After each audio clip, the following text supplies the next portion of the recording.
standing out here. I guess it was maybe 1:15 a.m.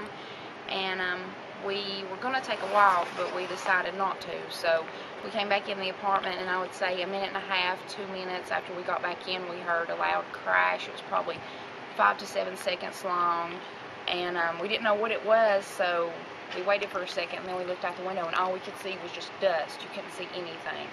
No machinery, no nothing, and so we knew it was something from this building. And actually he called the neighbor, and the neighbor was actually already on the phone with the cops. And we waited a few seconds, and we opened the door, and here were the cops and everything, and that was it. Yesterday, early morning, they all came out, the construction crew and the police, and I was getting ready to get in the shower, and he was at work, and I heard a loud bang on the door, and it was like an emergency situation. They said, come out, it's getting ready to tumble down, you don't need to be in there. So I came out, and the rest of the neighbors did too, and we all stood out here for a while with the policemen and the construction workers, and then about half an hour later is when they told us they'd have to evacuate us to Comfort Inn because it was a health hazard for us to be here. So they let us in one time to gather our things, and they evacuated us to the hotel. Main Street, and my apartment number is 1, which is this one right here, which is right next to where everything kind of collapsed and fell, and it sounded like a tidal wave of earth coming through the window.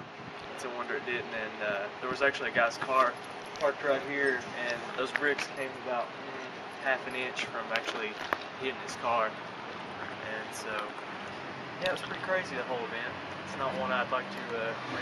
Workmanship and the craftsmanship of the 1870 edition is nowhere near the quality of the 1824. The 1824 is a Cadillac. The 1870, not so good. There was a the brick on this end wall had a belly in it. The brick was actually bowing out like this. Probably was bowing out maybe about 2.5, 3 inches altogether along the length of that wall, and then the crack was starting to form on the corner.